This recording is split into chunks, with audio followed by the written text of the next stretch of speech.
Дорогие друзья, что такое быть заключенным в современной России, я знаю не понаслышке. Но сегодня я буду говорить не о себе, а о нынешних политических заключенных. Конечно, не обо всех.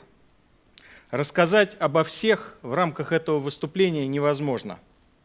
Я расскажу только о тех, кто, выйдя на мирную демонстрацию, заплатил за это собственной свободой. Dear friends, what it means to be a prisoner in Russia is something that I know firsthand. But I'm not going to speak about myself today. I want to speak about today's Russian political prisoners.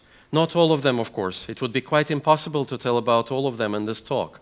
I'm going to tell you about the ones who, having come out on a peaceful demonstration, paid for this with their own freedom.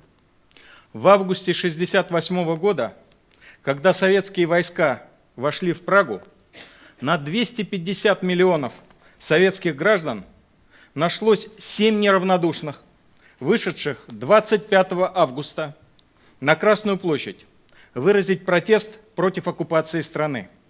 Советский суд отправил их в ссылки, лагеря и психиатрические лечебницы. Самый известный лозунг тогда, в 1968 году, был «За вашу и нашу свободу». In August of 1968, when Soviet troops entered Prague, out of 250 million Soviet citizens, only 7 cared enough to come out on the Red Square on the 25th of August to express their protest against the occupation of a country. The Soviet court sent them off into exile, to the camps, and into psychiatric hospitals. The most famous slogan back then in 1968 sounded like this: "For your freedom and ours."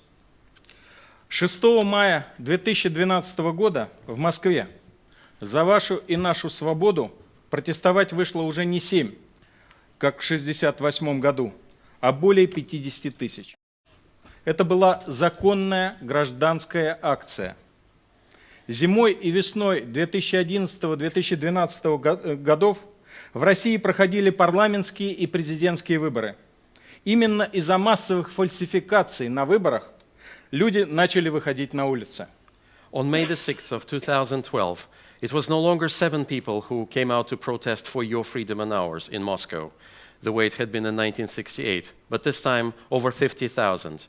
This was a lawful civic action. Mass falsifications in the parliamentary and presidential elections in Russia of winter and spring of 2011 and 12 made the people take to the streets. 6 мая москвичи выходили с семьями, с детьми, с друзьями, несли сатирические плакаты, воздушные шарики, цветы, белые ленточки, которые были символами зимних протестов.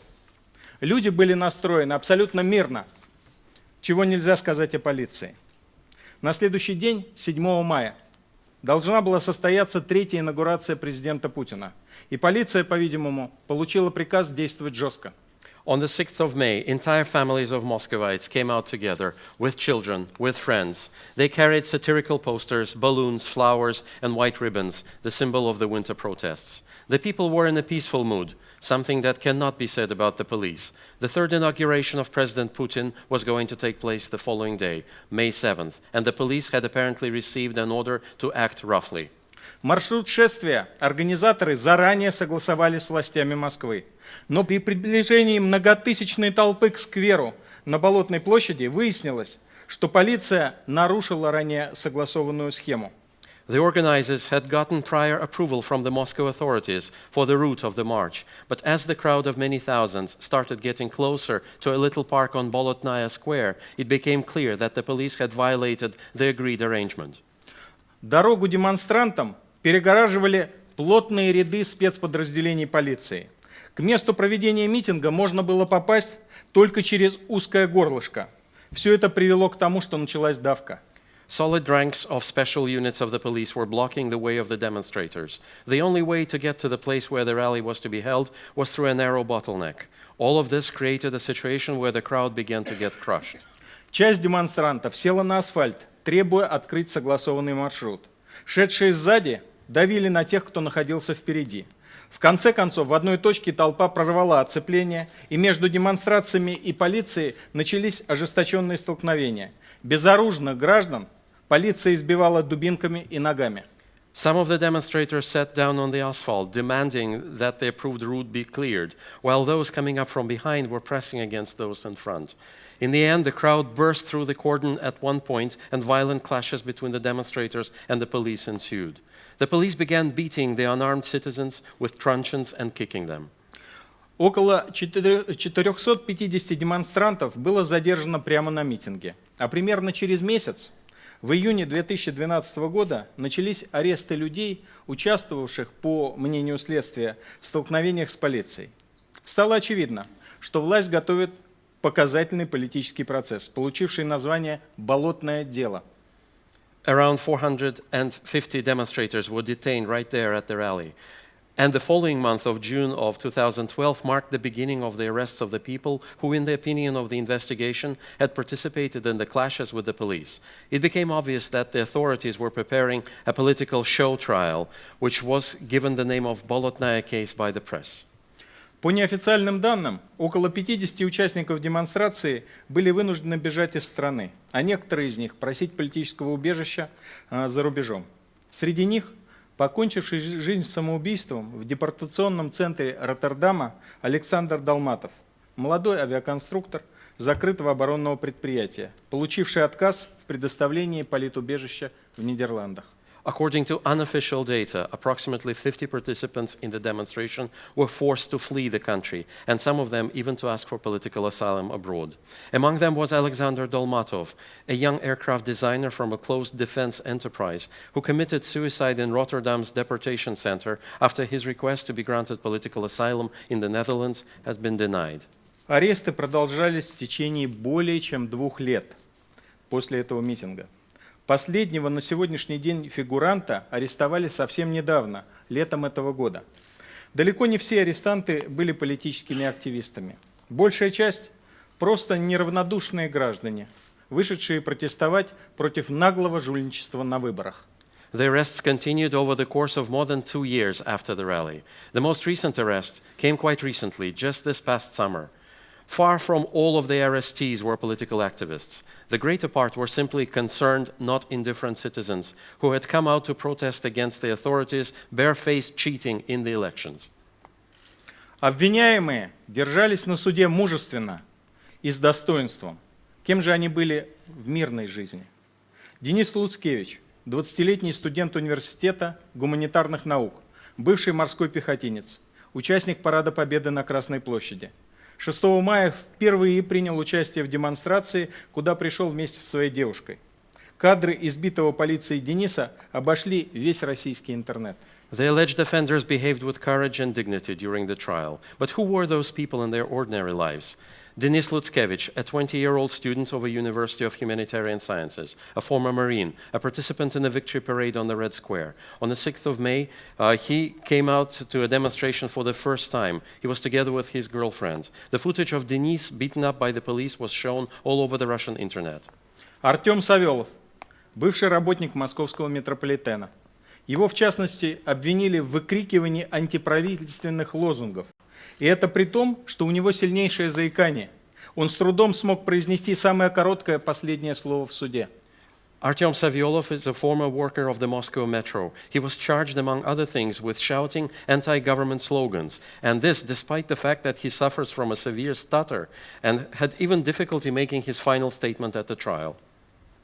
Алексею Полиховичу вменяли только одну статью – участие в массовых беспорядках, пока в декабре 2012 года президент Путин не сказал, что, цитирую, «За участие в массовых акциях не следует арестовывать».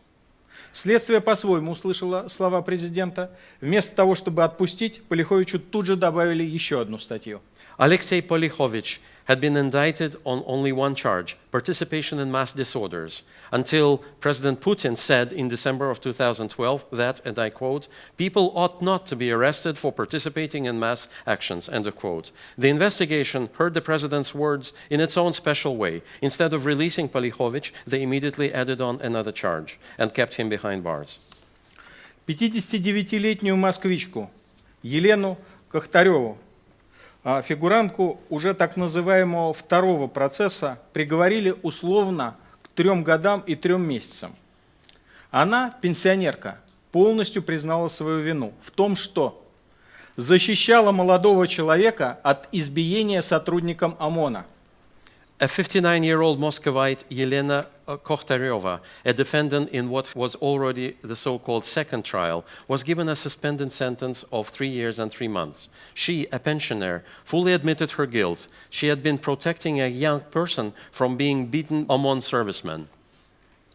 Дмитрия Ишевского, выпускника военного училища, воспитателя в кадетском корпусе, арестовали самым последним, в конце мая 2014 года, спустя 2 года после событий на Болотной площади. Неделю назад суд приговорил его к 3 годам и 2 месяцам колонии. Dmitry Ishevsky, a military college graduate, a counselor in a cadet corps, was the last one to be arrested at the end of May 2014, 2 years after the events on Bolotnaya Square. A week ago, the court sentenced him to 3 years and 2 months in a general regime colony. Послушайте выдержки из последних слов фигурантов первого процесса болотного дела. Listen to a few excerpts from the final statements of the defendants in the first trial of the Bolotnaya case. В столкновении инструкции бумажки с настоящей жизнью всегда выигрывает жизнь, какая бы точная инструкция ни была. Без разницы, насколько избирательно ваше восприятие и сколько звезд у вас на погонах. Нельзя избиение ногами и дубинками лежащего на асфальте человека назвать задержанием. Моя позиция — это не упрямство и не политический пиар. Я думаю, что честный, порядочный человек не должен признаваться в том, чего он не совершал, даже если это облегчит его участь. Правда всегда победит, даже если погибнуть в бою.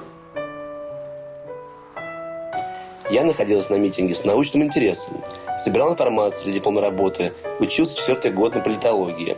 Если бы я совершил что-то преступное, то обязательно сказал бы об этом на предварительном следствии. У меня жена, ребенок, и я не хотел никому причинять боль. Я не признаю своей вины, потому что ничего не совершал.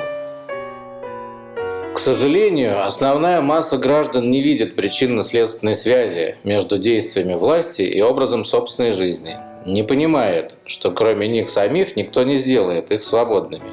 Никакой вины я не признаю. Повторяю это специально для обвинения. Виновен тот, кто видел насилие, примененное к невиновным людям, и ничего не сделал, чтобы их защитить. Я не надеюсь на оправдательный приговор. Не то чтобы я считал себя виновным, нет. Нас судят за массовые беспорядки с применением насилия, хотя главным источником насилия на этом массовом мероприятии были сами сотрудники полиции. По моему мнению, полная картина произошедшего суду представлена, и, на мой взгляд, препятствий для вынесения единственно верного и справедливого решения нет. За те 2 года, что я нахожусь в СИЗО под стражей, я многое переосмыслил, и мне жаль, что я принес столько неприятностей своей семье. Тюремный опыт заставил меня избавиться от вредного эгоизма и чрезмерного максимализма. Ваша честь, я чувствую, как у меня рвутся социальные связи. Я хочу учиться, работать и помогать людям. Я не являюсь политическим активистом. На Болотную площадь я пришел с тем, чтобы выразить свою гражданскую позицию. Меня волнуют выборы и подсчет голосов. Я хочу жить в стране, где соблюдаются права человека. Ваша честь, прошу вас проявить милосердие и назначить мне и остальным наказание сроком, не превышающим время, уже отбытое в СИЗО. Меня, мягко говоря, оговаривают. Прошу освободить. Отдельным и одним из самых сложных было дело Михаила Косенко. Михаил во время службы в советской армии получил травму, в результате чего был поставлен на учет в психоневрологическом диспансере. Являлся инвалидом 2-й группы. Лечение всегда получал амбулаторно. The case of Mikhail Khodorkovsky was separate and one of the most complicated. He suffered an injury while serving in the Soviet army, as a result of which he was enrolled as a patient at a psychoneurological clinic and happens to be a Group 2 invalid. He has always received treatment on an outpatient basis. Косенко оказался рядом с местом, где произошла драка с одним из бойцов ОМОНа. Нет ни видео, ни фото, подтверждающих участие Косенко в драке. Более того, пострадавший сотрудник ОМОНа не опознал Михаила. Kosenko happened to find himself next to the place where a scuffle with one of the OMON fighters took place. There is neither video nor photo evidence showing that Kosenko took part in the actual fight, and indeed, the injured OMON serviceman was not able to identify Mikhail. Тем не менее, его обвинили по тяжкой статье. Суд, ссылаясь на экспертизу Института психиатрии, которая длилась меньше часа, счел Михаила Косенко невменяемым, и его отправили на принудительное лечение в психиатрическую больницу, где нет ни адвокатов, ни возможности опротестовывать решение суда. Nevertheless, he was charged with a serious offense. The court referred to an expert examination conducted by the Institute of Psychiatry that lasted less than 1 hour and deemed Mikhail Kosenko mentally incompetent. He was sent into forced treatment at a psychiatric hospital where there are neither lawyers nor any opportunity to protest court decisions. Я хочу процитировать несколько фраз из последнего слова Михаила. «Самая большая ценность в стране – это свобода. Именно этого большинство населения нашей страны в той или иной степени лишено. Резко ограничив площадь проведения митинга, в отличие от согласованной, свои незаконные действия власть сочла законом. Потому что власть думает, что закон – это она и есть. ОМОНовцы воспринимали демонстрантов как своих врагов, значит, их предварительно так настроили. Жестко действовать, жестко реагировать – это было политическое противоборство. Демонстранты шли с протестом против несправедливых выборов. Требование справедливых выборов – самое справедливое требование. I would like to cite several phrases from Mikhail's final statement, and I quote, "The greatest value in a country is freedom. This is precisely what the majority of the population of our country is deprived of due to one reason or the other. Having severely restricted the area for conducting the rally, in contrast with the one that had been approved, the authorities consider their unlawful demands to be a law. This is because the power thinks that it is the law. The police regarded the demonstrators as their enemies. This means that they had been sensitized in advance to act harshly, to react harshly. This was a political confrontation. The demonstrators were coming with a protest against unfair elections. A demand for fair elections is the fairest of all demands." End of quote. Вдумайтесь, может ли человек, по мнению властей, психически неполноценный, так излагать свои мысли? Михаила Косенко этим летом, после 2 лет заключения, освободили из психиатрической лечебницы после повторных экспертиз, которые проходили под пристальным вниманием общественности и профессионального сообщества врачей. Освобождение Косенко – пример последовательного гражданского участия, важности внимания общественности, попавшего под государственную машину человека. Я рад, что смог оказать посильное содействие его освобождению. Just ponder this for a moment. Can a person considered to be mentally retarded by the authorities really be capable of expressing his thoughts so well? This summer, after being locked away for 2 years, Mikhail Kosenko was released from the psychiatric infirmary after repeated expert examinations that took place under the close scrutiny of society at large and the professional community of doctors. Kosenko's release is an example of a consistent civic participation, of the importance of public attention to the fate of a person who has fallen under the wheels of the state's machinery. I'm glad that I was able to make whatever contribution I could to contribute to this release. Несколько месяцев назад состоялся очередной, уже 6-й по счету, суд над фигурантами болотного дела, 3 из которых получили реальные сроки тюремного заключения. And yet another trial of the defendants in the Bolotnaya case, the 6th one already, took place several months ago. 3 of the people were given real prison sentences. 43-летний издатель Александр Марголин, 3,5 года тюрьмы. A 43-year-old publisher, Alexander Margolin, 3.5 years in jail. Илья Гущин, 25-летний выпускник Московского психолого-педагогического университета, 2,5 года тюрьмы. Ilya Gushin, a 25-year-old graduate of the Moscow Psychological and Pedagogical University, 2.5 years in jail. Алексей Гаскаров, гражданский активист, один из лидеров движения «Антифа». В течение года после событий на Болотной площади он пытался возбудить дело об избиении его полицейскими. Во время массовых задержаний на митинге он спросил у ОМОНовцев: «Что вы творите?». В ответ его ударили резиновой дубинкой по лицу, после чего, повалив на землю, стали избивать ногами. Гаскаров получил рваные раны головы. Alexei Gaskarov, a civic activist, one of the leaders of the anti-fascist movement, over the course of a year after the events on Bolotnaya Square, he attempted to get a criminal investigation started against the policeman that beat him. During the mass detentions at the rally, he had asked the OMON, "What are you doing?" In response, they struck him with a rubber truncheon in the face, after which they threw him to the ground and began kicking him. Gaskarov received multiple laceration wounds to the head. Дело против сотрудников полиции, конечно, возбуждено не было. Вместо этого Алексей был арестован сам. Вот что рассказывает его супруга. An investigation against the police serviceman was not started, of course. Instead, Alexei ended up being arrested himself. This is what his spouse has to say. Именно на этом месте 6 мая 2012 года Алексей Гаскаров был избит сотрудниками полиции. Мы приехали на демонстрацию вместе с родителями и сейчас проходим свидетелями по этому делу. Вот что пишет Алексей Гаскаров из зала суда. Болотное дело, как ни странно, имеет опосредованное отношение к событиям 6 мая. Властям был необходим повод для устрашения людей и подавления демократических протестов. Арестованы абсолютно разные, незнакомые друг с другом люди, которых объединяет лишь желание жить в свободной стране. Каждый может найти среди арестованных кого-то похожего на себя и понять, что следующим может быть он сам. Нас сейчас обвиняют в участии в массовых беспорядках и применении насилия в отношении представителей власти. При этом все, что я сделал, это всего лишь оттащил сотрудников полиции от одного из демонстрантов, которого они пытались избить. За это я уже больше года сижу в тюрьме. Но даже если путь к свободе лежит через тюрьмы, мы готовы его пройти.